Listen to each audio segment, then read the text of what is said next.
Never have I seen an F1 car this damaged before. Hey guys, what is up? We finally have some F1 2021 gameplay for you. I'd like to thank Codemasters and EA for giving me this opportunity once again. Absolute legends for giving me early access to the game. And I am here to bring you what is a new damage model from existing games previously in the Codemasters series. We now have an updated damage model, and we're going to be taking the Alpine with Alonso around Azerbaijan. And a quick thing to mention is the forecast accuracy is actually adjustable as well in this game. Now there's a whole bunch of customizability. As you can see here, there is car damage rate as well. It's the amount of times you get hit or decide to hit a wall before the simulation or full damage, whatever you set it to, starts to take effect. This is the new character models that they've included for the rundown of the grid. They've obviously become higher res. They're still a little bit awkward looking, but a lot better than previous year's iteration of the character models. But boy, there is so much new stuff to talk about. It's going to be hard to squeeze this into 3 15-minute videos as Codemasters has given us access to make.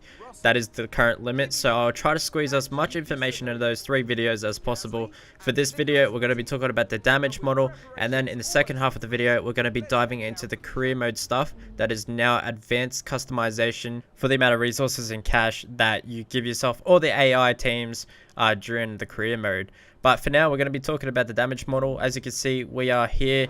The graphics look stunning. That was my first impression. They've got a more realistic color palette now, but for this race in particular, as you see in the bottom right corner, we're going to be trying to cause as much damage as possible, which is not something I usually try to do, but today I've been given free rein on just trying to crash into as many people as possible, and we'll see how the car reacts to receiving that damage. And as you can see, Bargeboard and floor damage already. We squeezed one of the Red Bulls into the wall, and there is visible damage towards the right side of the car on the side pod, and that will actually increase the amount of drag. So that's what the damage does. It increases the drag on the straights if you do damage the side pod. And there's also visible damage to the floor, but it's not so severe. It's pretty minor damage, just like indentations. Nothing that's really chipped away at the moment. But we're going to continue on spinning around. Just try and crash into as much stuff as possible, and bam, we've damaged the rear wing there. You just saw it turn yellow, and now it's turned red. And if the rear diffuser turns red or the rear wing turns red, you are out of the race. It will DNF you. And as you can see, there's the visible damage on the actual floor itself from earlier. So it does actually have cosmetic impacts to the way the car looks when you do damage the floor. And that's an example of damaging the rear diffuser as it turned red in that circumstance again. Rear diffuser or rear wing will DNF you if it turns red. Or the wheel turns red. As you can see, the tire tethers are still working. Damage to the rear wing. You have damage to your rear wing. So yeah, Jeff will come over the radio and say you have damaged your rear diffuser, rear wing, side ports, barge boards, the floor. He'll come over the radio and say all that. When he comes over the radio to talk about side pods, he does in fact talk about drag. And as you can see, there's a massive shark bite in the right hand corner at the base of the rear wing. That'll be a massive leak for rear downforce. And the thing is, you cannot repair your rear wing or side pods or barge boards in the race. Now for this example, I'm going to be causing a puncture. And in fact, they've updated the tire models for when you get a puncture. As you can see, the surface area of the tire has disconnected from the sidewalls, and now it's just kind of like sagging around the rim of the tire. And when you brake hard, it'll actually flat spot the tire as well, and you can actually cause these to blister just by driving them too hard as well. So yeah, I was experimenting a lot with the tire wear and how this impacts the tire. So if you smack a wall, the tire has a high chance of delaminating like this. But if you just drive till the tires explode, pretty much, there won't be a delamination. Or you just smack the wall like that. So yeah, close up, there is definitely some significant damage. As you can see, the flat spot is just, you know, it's like almost turning it into a square. We're playing Minecraft here in F1 2021. But it's just completely ripped off the rim of the tire, and it's just hanging around freely in that sort of sense. And this won't happen for all tire punctures. As you can see, I think the rear tires are also punctured, but it's just deflated. It hasn't actually been ripped apart like it has in the front tire. And we'll get into more detail about the flat spotting as well, because you can flat spot a non-punctured tire, and here's just another close-up of that rear wing damage. And this happens in all different areas of the rear wing too. It's not limited to one area. It's not like they've stuck all the damage that happens towards the rear wing in one area or the corner of the rear wing. It can happen in the middle or the corners or the sides, and also a lot of the end plates that hang underneath the rear wing as well. The side pods have taken major damage. Repeat, major damage. So there's just another radio from Jeff, and you can see the flat spot on the left front tire as well. So I wanted to take this damage model even further. We're going to be driving the Williams as George Russell around Britain. As you can see, there's a new fuel mode where if you run out of fuel, you can determine whether you lose all speed or just a small amount of speed by using the hard and easy mode. And there's also time progression now that is new to the game, so I thought I'd just throw that in as well. Really cool to see them updating these little features before you enter a race. But as you see, we broke the rear diffuser, so that's an instant DNF. We'll go through the replay and see how much damage the car took during that crash. I tried to get on the grass to spin the rear around, but we kind of went in there sideways. But there's a lot of damage that was taken to the Williams. As you see, the rear wing just absolutely falls apart. And that's probably the most damage that we've seen so far. Even from Azerbaijan, this is a lot worse, I think, than what we saw in Azerbaijan with the rear wing. There's just not much of it left. Before we could only get a small shark bite out of the rear wing, but now that's like most of it is gone. As you can see, this is a replay camera. Absolutely crash into a bunch of people there.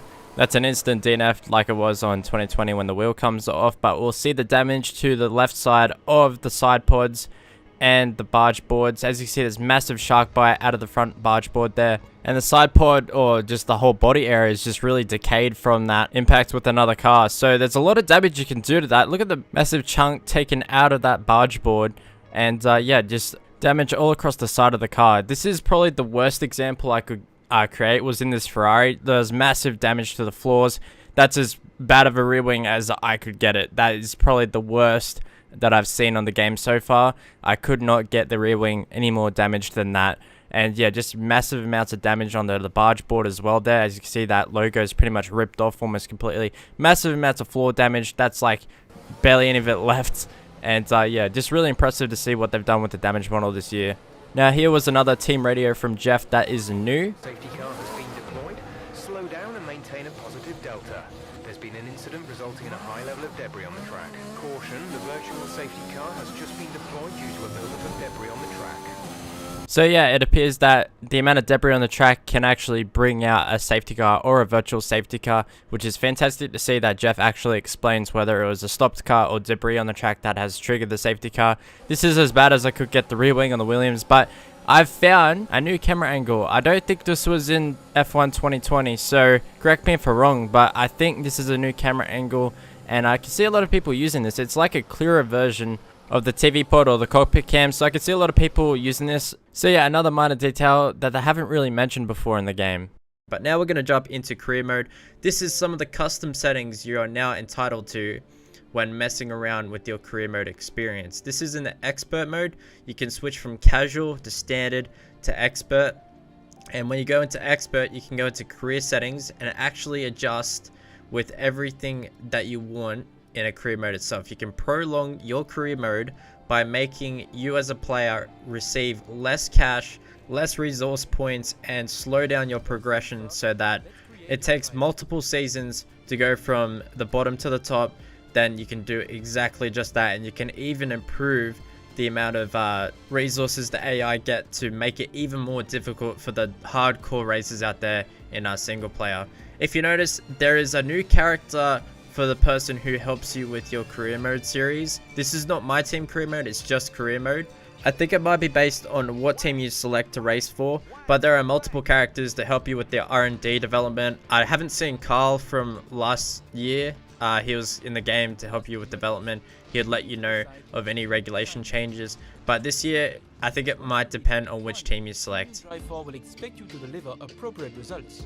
So that was his voice right there. This is the performance index. We currently have Mercedes ahead of Red Bull. My guess is that in the future, these will be patched to be pretty much the same, if not even, to match the real life performance, as Mercedes and Red Bull are currently going back and forth with which car is usually the favorite to win the weekend.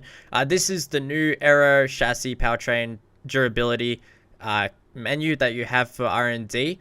They have got rid of the skill tree kind of format they had from last year, and now they've gone for a visual approach, as you can see what you're upgrading as an image when you put it on the car. This won't actually change the cosmetics of the car, but it's nice to know that they've put some more detail into knowing what you're actually upgrading, and maybe learn a bit more about F1 cars and how they work. So most of the UI has been changed for career mode as well. You saw the new UI on the car itself. It's been changed from last year to this year. Looks sort of like the Halo graphics they use in real life, where they shift up and down gears and show how much throttle input they are putting into the car. It's kind of like that, but just flat and at the bottom of the screen. And surprise, surprise, we have Will Buxton here giving us a race rundown before the season kicks off, standing in front of the Alpine and Aston Martin garages. I don't think the audio has been revealed to us just yet, so can't confirm what he's talking about, so we're just going to move on from that. And another new thing we have here is new practice programs. So we have 3 new goals as per each practice program. If you complete those 3 goals, you will receive R&D development boosts for that designated upgrade path. As you can see, there's durability, weight reduction, engine power upgrades, and I think it's a bit randomized as to which goals you get for each kind of practice program, and I think they might change from practice session to practice session as well. And then that way you can aim for the ones that you're most gonna prioritize as to which direction you want to develop the car in. So just running through the Tyre Wear practice program right now, as you can see on the left hand side, you can see the 3 targets that you want to try and hit. And that corner has actually been reprofiled. Bahrain has had a massive facelift and a little bit of a reprofiling through some corners. I find myself, due to the handling model of the car, for the double downhill left-hander, using the real life racing line and not hitting the apex until the very last part of the corner, which is actually promising to see because it's more realistic in the way you're meant to drive these cars. At the moment, this Alfa Romeo feels very understeery, so struggling a little bit with that. In some of the other videos I'll be uploading, I'll be taking these cars in anger around some of the other circuits available to me. So stay tuned for that, subscribe for that, and I'll be uploading as often and as consistent as I can, and you'll be getting the content as quickly as I make it available for you guys. The curbs definitely have a different feeling this year. I find that for the flat curbs that the drivers abuse in real life, you're able to use them just as much in the game now. They feel pretty much as grippy as the tarmac. If you keep it in a straight line, you should be able to open up the throttle in no time. The cars overall feel like you can get on the power earlier than last year, which is a bit weird considering they're meant to have a bit less downforce, but the real F1 teams have been working with Codemasters to improve the overall handling model of the car, so if that's more accurate, then I'm all for it. And I've actually had to train my brain to get on the throttle earlier coming through the exit of some corners, even if the car's not fully rotated yet. And that's because when you accelerate, you actually feel a noticeable increase in downforce. It feels like the car's getting sucked down to the ground more. So that's an awesome little asset or feature that they've added to the handling model of the car for this year. If you'd like to see me try to drive these cars as fast as possible, for most of the tracks so far in time trial, I'm ranked #1, so I've actually spent some time in the setup and understanding how the car reacts to different setup changes. For example, the brakes is a lot different, and surprisingly, the tire pressures are very different, as I've been increasing the rear tire pressures up full bore like a balloon to improve the stability, as it's like absolutely vital, it seems, in this game so far. But I'll include more information on that. I'll be taking the Aston Martin around Spa using Vettel's car, and I'll be doing a hot lap in time trial, trying to maximize the potential of what I know from the setups, and also doing a race using that knowledge as well, and seeing how we can perform in this new game as well.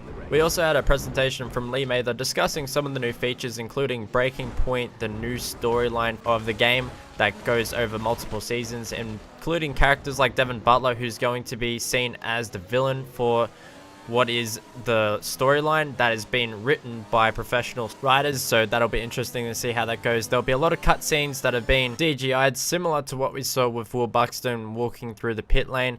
There'll be a lot of that involving a lot of the other characters that you might see. Some are considering retirement, as he's unsure whether he deserves to be in the sport or not. You'll get to deal with those characters using voicemails and emails as well. Guys, please tell me in the comments what you'd like to see next in F1 2021 content, and I'll see you all in a brand new one.